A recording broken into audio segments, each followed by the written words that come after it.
চন্ডিলের কাছে যাব এবং এই যে আলোচনাগুলো হচ্ছে সেইগুলোর নির্যাস সম্পর্কে জানতে চাইবো যে বইমেলা কি বার্ষিক হুজুগ নাকি বই পড়া বেড়েছে না কমেছে, এ বিষয়ে আপনার মত কি? নমস্কার জানাই সবাইকে। এই প্রশ্নটা তো আমার ধারণা এখানে যারা আছেন, যারা নেই, যারা সাহিত্যের সঙ্গে কোনোভাবে সম্পৃক্ত বা যারা কথাবার্তা বলেন, তারা অন্তত 23,000 বার এই প্রশ্নের উত্তর দিয়েছেন। এই বইমেলা এলেই এই প্রশ্নটা হয় যে আচ্ছা লোকে কি বই পড়ে।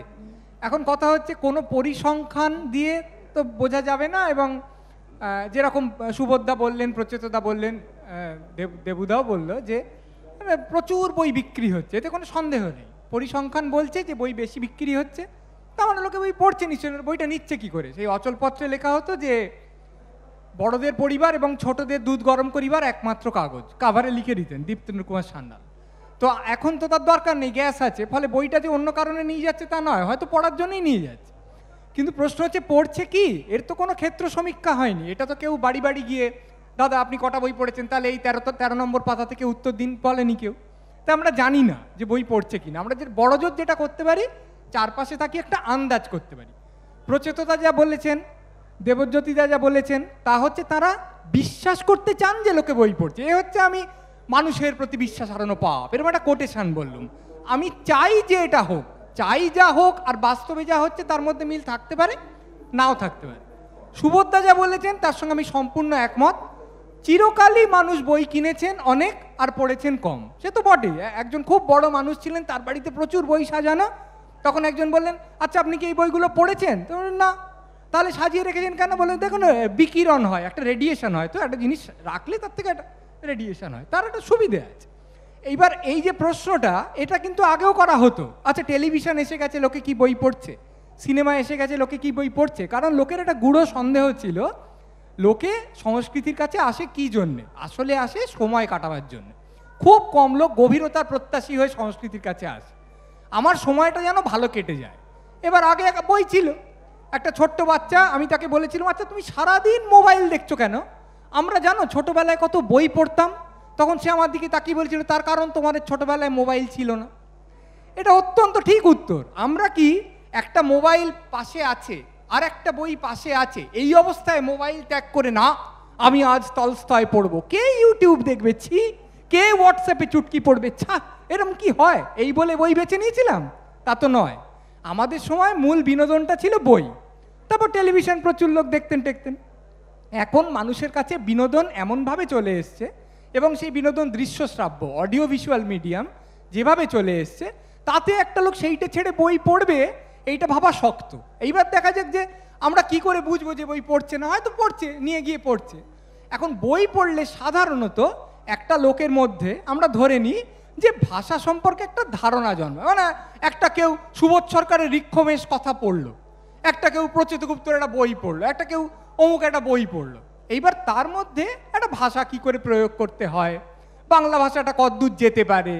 এই যে অনিন্দবাবু যে কবিতাটা পড়ছিলেন, সেখানে এক জায়গায় বলেছিলেন যে ম্যাজিকের মতো গদ্য লেখেন কমল কুমার। আমাদের সময় কমল কুমার বুঝি না বুঝি একটু পড়ে নেওয়ার একটা চল ছিল, একটা দুটো লেখা পড়তে হবে, তা নইলে আড্ডায় যথেষ্ট ইন্টেলেকচুয়াল হিসেবে প্রতিষ্ঠা পাওয়া যাবে না। এখনকার মতন আতেল বললেই তাকে অনেক দূরে থাকবি, কোনোদিন প্রপোজ করবি না, এরকম একটা নিয়ম ছিল না তখনও। তখন আমরা 2-3 লাইন পড়তাম কমল কুমারের। এবার এই পড়লে টড়লে যেটা হয়, কথাবার্তা বা লেখালেখির মধ্যে কোথাও তার একটা ছাপ দেখা যায়, যে মোটামুটি বাক্য গঠন করতে পারে, সমাপিকা ক্রিয়া কাকে বলে জানে, শুদ্ধ বাংলা কিছুটা জানে। তা ফেসবুকে যখন আমরা কোনো লেখা পড়ি বা হোয়াটসঅ্যাপে কোনো লেখা পড়ি, বা এখনকার কোনো ছেলে মেয়ের কথা যখন মাইকে শুনি, সকলের কথা বলছি না, বেশ কিছু মানুষ অত্যন্ত ভালো কথা বলেন, লেখেনও, কিন্তু অধিকাংশের লেখা বা বলা শুনলে মনে হয় যে বাংলা ভাষা কি করে প্রয়োগ করা হয় এ বিষয়ে কোনো রকম ধারণা এর কোনোদিন ছিল বলে মনে হয় না। শুধু তাই নয়, এ বিষয়ে কোনো ধারণা থাকা প্রয়োজন আছে, একটা ভাষাকে সশ্রদ্ধভাবে তার দিকে যাওয়ার কোনো প্রয়োজন আছে। শ্রদ্ধাবান লভতে জ্ঞানম বলে একটা কথা আছে, যে যার শ্রদ্ধা থাকে সেই জ্ঞানটা সংগ্রহ করতে পারে। সেই রকম কোনো ধারণা কারোর আছে বলেই মনে হয় না। যা খুশি বলছে, যা খুশি লিখছে, এবং তারপর তার সমালোচনা করলে বিচ্ছিরি রকমভাবে একটা তাকে অপমান করছে যে সমালোচনা করছে তার।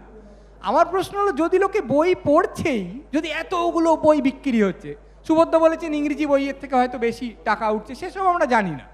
বাংলা বই বিক্রি হচ্ছে, বাংলা বই পড়লো, পড়ে তারপর সে বাংলাটা একটুও বলতে পারছে না কেন, সে বাংলাটা গুছিয়ে লিখতে পারছে না কেন, এই জিনিসটা আমি বুঝতে পারি না।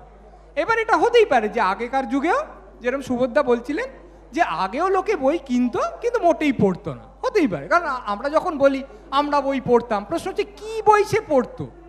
হয়তো খুব খুব মন দিয়ে সে পড়তো কতগুলো ম্যাগাজিন, যেখানে হয়তো লেখা আছে যে এইভাবে আলু ভাজা খেলে আপনার স্বাস্থ্য ভালো হবে। হয়তো সে খুব মন দিয়ে পড়তো 101 জোকসের একটা সংকলন, সে বাড়ি নিয়ে গেছে, কৌতুক নকশা। সেই পড়াটাকে আমরা কি বই পড়া বলবো, নাকি আমরা শুধু সিরিয়াস বই পড়াকে বই পড়া বলবো? আগেকার যারা ছিলেন আমাদের বাবা মা, তারা কি কাফকা ছাড়া চান করতেন না?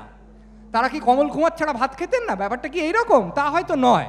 যখন আমরা বিদেশ যাই, এখানে অনিন্দবাবু বসে আছেন, আমরাও জানি যে অনেকে বিদেশ, কয়েকজন সুভদ্রা গেছিলেন কয়েকদিন আগে, সকলে খুব আমার ছেলেটা জানেন, ভাবতে পারছি না আমি আশাপূর্ণা দেবী পড়বে না, কোনোদিন সুকুমার রায় পড়বে না, হ্যাঁ এরম বলেন। কিন্তু একটু যদি খোঁচান তাহলে দেখবেন তিনিও যে খুব আশাপূর্ণা বা সুকুমার পড়েছেন তা নয়, হয়তো ইন্দ্রজাল কমিক্স পড়েছেন, সে বেতাল টেতাল সব বাঁধানো ছিল।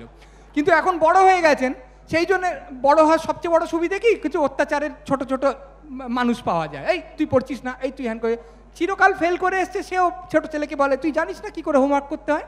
তো সেইভাবে সেই লোকটাও যে খুব বই পড়েছে, সাংঘাতিক অপূর্ব অসাধারণ সমস্ত লেখাপত্র পড়েছে, ননী ভৌমিকের অনুবাদে একদম সমস্ত রুশ সাহিত্য পড়ে ফেলেছিল, ব্যাপারটা তা নয়। আন্তন চেকভ সে ভালো করে বানানটা হয়তো জানে না, কিন্তু এখন বলছে যে আমরা বই পড়তাম। বই পড়তো, কি বই পড়তো সেই সমীক্ষাও কিন্তু আমরা করিনি। আগেকার যে বই মেলা, যেখানে তদ্গত হয়ে একজন মানুষ বইয়ের মধ্যে হারিয়ে যাচ্ছে, সেটা কি বই আমরা কোনোদিন ভেবে দেখিনি। না, বই তো পড়ছে বাবা, টিভি তো দেখছে না। এখন কোনো লোক যদি একটা যাচ্ছে তাই বই পড়ে, আর আরেকটা লোক সে একটা অত্যন্ত গভীর ও জটিল ওয়েব সিরিজ দেখে, তার মধ্যে কে ভালো কাজ করছে সেইটা আমরা বিচার করি না। তাই আমার মত হলো এই বিষয়ে আমরা কেউ নিশ্চিত নই যে বই পড়ছে না পড়ছে না। কেউ আমরা বাড়ি বাড়ি গিয়ে দেখিনি বই পড়ছে কি না, পড়লে কতটা মনে রাখছে, কতটা আত্মস্থ করছে, আর কতটা পড়েই ভুলে যাচ্ছে, কিচ্ছু আমরা জানি না। আমার মনে হয় আমি চারপাশে তাকিয়ে একটা নির্দিষ্ট ভাষার প্রতি শ্রদ্ধা, সেই ভাষাটা অভিনিবেশ সহকারে প্রণিধান করা, এইগুলোর স্বাক্ষর আমি খুব একটা দেখতে পাই না। তাহলে মানতে হবে পড়ছে কিন্তু পড়ে ভুলে যাচ্ছে, বা পড়ছে কিন্তু পড়ে বুঝতে পারছে না, বা পড়ছে কিন্তু ভুল জিনিসগুলো পড়ছে। তাই যদি হয় তাহলে পড়া আর না পড়ার মধ্যে কোনো তফাৎ নেই। তাই আমার মত হলো, সত্যি সত্যি হিসেব করে বলতে পারবো না, কিন্তু চতুর্দিকে যা দেখি তাতে আমার মনে হয় বই পড়ছে না। প্রচেতরা বলেছেন দেবজ্যোতি মিশ্র মুখ তুলতে পারছেন না, সই করে যাচ্ছেন। সলিল চৌধুরী বিষয়ে বই লিখেছেন, 100টা লোক বহরমপুর থেকে এসছে, তারা শুধু দেবজ্যোতি মিশ্র মুখ দেখে এসছে না, 50 জন দেবুদার মুখ দেখে এসছে, 50 জন সলিল চৌধুরীর কাবার দেখে এসছে। কিন্তু বইটা পড়বে বলে কজন এসছে, কজন গিয়ে ওখানে পড়ে ওখানে রানার গানটাকে দেবুদা বিশ্লেষণ করছে, যে রানার গানটা এইখানে একটা লোক কেন এইভাবে চড়া দাগে চলে গেল, কেন রানারের ক্লান্তি এইবার চলে এলো গানের সম্পূর্ণ মন্থর সুরের মধ্যে দিয়ে। এইগুলোকে নিশ্চয়ই কয়েকজন পড়বেন, কিন্তু অনেক লোক বসে বসে এইটা পড়বেন যে হ্যাঁ সলিল চৌধুরী কিভাবে বাণী থেকে সুরে যাচ্ছেন। এইটা যদি হয় তাহলে আমি খুব খুশি হব, কিন্তু হওয়ার সম্ভাবনা কম। প্রচেতদা আমার নামটাও বলেছেন, চন্দ্রিলের যারা বক্তৃতা শোনে তাদের যদি সাহিত্যবোধ না থাকে। আরে বক্তৃতা শোনে এই কারণেই, অডিও ভিজুয়ালের কাছে মানুষ প্রধানত আসে কারণ এইখানে মাথা খাটাতে হয় না। একটা লোক বলছে শুনে ফেললো, আপনাকে কেউ বললো যে এক রাজা ছিল, আপনি একটা বইয়ে পড়লেন, সঙ্গে সঙ্গে আপনার মাথার মধ্যে একটা রাজা, তার একটা বিরাট একটা সভা, সেইখানে অনেক লোক দাঁড়িয়ে আছে, এই পুরোটা কল্পনায় আপনার মন ফুটিয়ে তুলবে। এটাই হচ্ছে একটা বইয়ের জোরের জায়গা, এটাই একটা বইয়ের দুর্বলতারও জায়গা। কারণ যেই আপনি একটা ওয়েব সিরিজে প্রথম শটেই দেখবেন একটা বিরাট রাজসভা, বিশাল তার ঝাড় লণ্ঠন, রাজা বসে আছেন, এতগুলো সভাসদ, জাঁক জমক, আপনাকে কিছু বুঝতে হবে না, এটা সরাসরি আপনার মনের মধ্যে এসে প্রবেশ করে যাবে। এটাই হচ্ছে অডিও ভিজুয়ালের জোরের জায়গা। আর কারো কারো মতে এটা আবার অডিও ভিজুয়ালের দুর্বলতা, কারণ এখানে আমায় কিছু নির্মাণ করতে হয় না। এবার মানুষ স্বভাবত অলস, সে তার গাকেও নাড়াতে চায় না। আপনি ভাবতে পারছেন বেশ কিছুদিন আগে আপনাকে চ্যানেল চেঞ্জ করতে হলে উঠে গিয়ে খটাস করে চেঞ্জ করতে হতো, এখন ভাবলেও গায়ে জ্বর এসে যায়। কখনো হয়, রিমোট ছিল না। আজ থেকে কিছুদিন পর, আজ থেকে 10 বছর পর যখন আপনারা এখানে আলোচনা করবেন, তখন আলো পাখা সমস্ত রিমোট দিয়ে চলবে।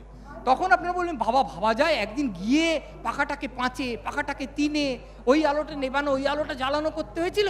এই রকম দুর্দশা আমাদের ছিল। মানুষ কোনোদিন খাটতে চায় না। এবার সেটা শুধু বাইসেপের ক্ষেত্রে প্রযোজ্য নয়, সেটা তার মনের ক্ষেত্রে প্রযোজ্য, মস্তিষ্ককেও সে খাটাতে চায় না। এবার যদি আমি একটা লিখিত বাক্য পড়ি, লিখিত বাক্য কি? কয়েকটা চিহ্নের সমাহার মাত্র। সেই চিহ্ন থেকে সেই কল্পনাটা আমার মনের মধ্যে নির্মাণ করতে হচ্ছে। আমি পড়লাম যে অপু দৌড়ে চলে গেল, তখন অপু এই মুখটা আমাকে নির্মাণ করতে হচ্ছে। নিশ্চিন্দিপুর আমাকে নির্মাণ করতে হচ্ছে। দৌড়ে কোন দিক দিয়ে গেল আমাকে ভাবতে হচ্ছে কল্পনায়। আর যদি আমি একটা সিনেমায় দেখি একটা ছেলে সুবীর বন্দ্যোপাধ্যায় দৌড়ে ওখান থেকে ওখানে চলে গেল, আমায় কিছু ভাবতে হচ্ছে না, মস্তিষ্ককে খাটাতে হচ্ছে না। হ্যাঁ, সিনেমাও এমন নির্মাণ করা যায়, অডিও ভিজুয়াল মিডিয়ামে এমন অনেক কিছুই করা যায় যাতে মস্তিষ্ককে খুব খাটাতে হয়, কিন্তু আমি অধিকাংশ মূল স্রোতের কথা বলছি। সেই ক্ষেত্রে যদি আমার মস্তিষ্ককে খাটাতে না হয়, মানুষ সব সময় সেটা বেছে নেবে। কেন তুই হেঁটে যাস না কেন বাবু, তোর গাড়ি আছে তো কি হয়েছে, তুই হাঁট না, এটা বললে কেউ হাঁটে না। এখন হয়তো হাঁটে, তাকে ডাক্তার বলে দিয়েছে ওই স্মার্ট ওয়াচটা দেখে অতগুলো পা করতে হবে, কিন্তু সাধারণত কেউ হেঁটে চলে যায় না। তাহলে যদি আমি আলস্য উদযাপন করতে পারি, যদি আমি না খাটাতে পারি আমার মাথাকে, আমি খাটাতে যাবো কেন? আজ অব্দি পৃথিবীতে কোনো মানুষ তা করে আসেনি। সভ্যতার ইতিহাস হচ্ছে অলসের ইতিহাস। চাকা আবিষ্কার করেছে হাঁটবে না বলে, রিমোট আবিষ্কার করেছে টিভিটা গিয়ে চ্যানেল অমুক করবে না বলে, সমস্ত কিছু এইভাবে করে। তাহলে শুধু শুধু সে কাজ করবে কেন? করবে না। তার মানে সে চিরকালই বইয়ের কাছ থেকে অডিও ভিজুয়ালে চলে আসবে। আজকে অডিও ভিজুয়াল যেরকমভাবে আমাদের জীবনে প্রতিটি ক্ষেত্রে ঢুকে পড়েছে, সেখানে কোনো মানুষ এক্ষুনি একটা মোবাইলে গান শুনতে পারবে, তারপর একটা বক্তৃতা শুনতে পারবে, তারপর একটা নাটক দেখতে পারবে, তারপর একটা সিনেমা দেখতে পারবে, তারপর একটা ওয়েব সিরিজ দেখতে পারবে। এই ছেড়ে হঠাৎ বইয়ে প্রবেশ করবে, এরকম হবে বলে আমি বিশ্বাস করি না। আর যদি বা হয়, সেখানে ইংরেজি পড়বে কি একটা, এই মুহূর্তে যেটা ফ্যাশন দুরস সেটা পড়বে, কারণ তাতে সে তার যেটা পিয়ার গ্রুপ সেইখানে বেশি অনেক গ্রহণযোগ্য হয়ে উঠবে। কিন্তু একটা লোক বাংলা সাহিত্য পড়বে বসে বসে, কারণ তার খুব ভাল লাগছে, এরকম জিনিসটা উঠে গেছে বলে আমার ধারণা। পরিসংখ্যান আমাকে ভুল প্রমাণ করতে পারে, কিন্তু আমরা সাধারণত চারপাশে যা দেখি তার থেকেই ধারণা তৈরি করি, তার ভিত্তিতে এই কথাগুলো বললাম। পছন্দ না হলে আর কি করব, আপনারা মনে করবেন যে বলেনি, ঠিক আমরা তো এসছি, যেরকম দেবু দেওয়া সবাই বলছেন, এতগুলো মানুষ আলোচনা শুনতে এসছেন, এই আলোচনাটা লিখিত রূপ আপনাদের কাছে প্যাম্পলেট হিসেবে বিলিয়ে দিলে আপনারা কজন পড়বেন আর কজনের কুড়মুড় করে চুড়ে ফেলে দেবেন, এ বিষয়ে আমার সন্দেহ আছে।